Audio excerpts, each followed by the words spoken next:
I'm standing in front of the Blue Chapel, where today was marked as a historical landmark by the City of Union City Mayor and his Board of Commissioners. This is Manisha Patel for Hudson County TV.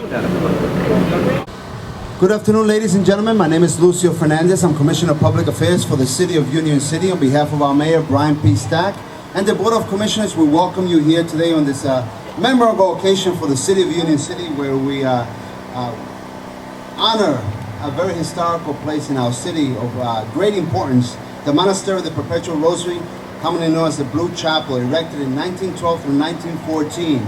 We applaud the Mayor and his administration for having this event take place today. Sure, it's a great day for Union City to recognize the value, not the historic value, not the monetary value of this building, but the historic value, how nuns who were here at one time, I believe there were between 60 and 70 nuns that were here that prayed constantly, for not only for us but for the world, and to preserve in Union City.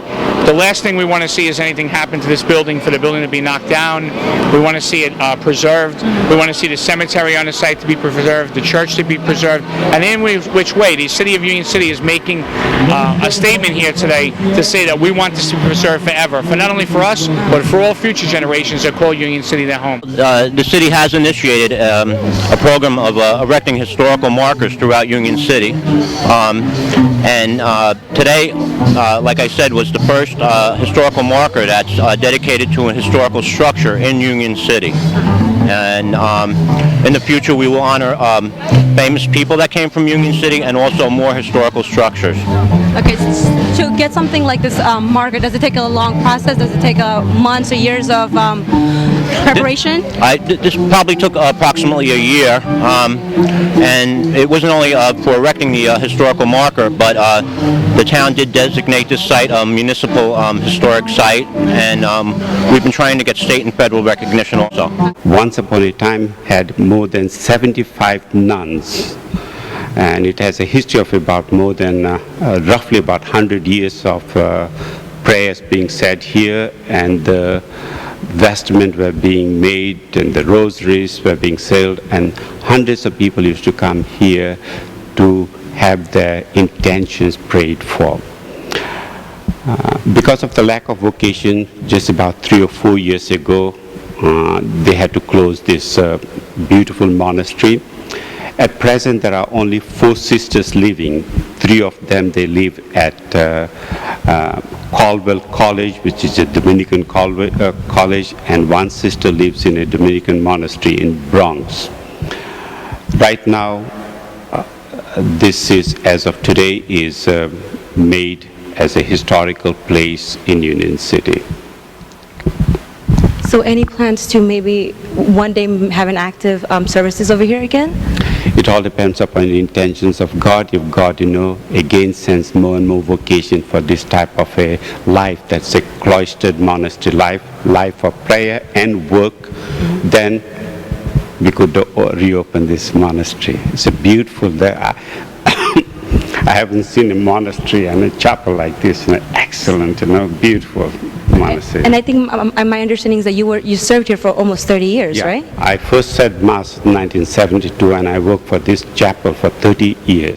I hope that this place could be open for people to visit and also learn about the life of the sisters, and also know that there is another type of living. That's a cloistered monastery living, and that's also is a happy living if you live, for God. Can you just please tell us a little bit about the statue that we're standing in front of today? This statue of Saint Martin the Porres, the Dominican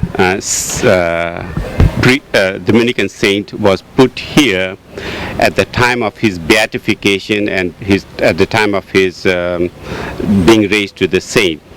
He is the one of the very first black saint that was canonized, and he has a long history of helping people, especially in regard to the medicine. He is known as a healer.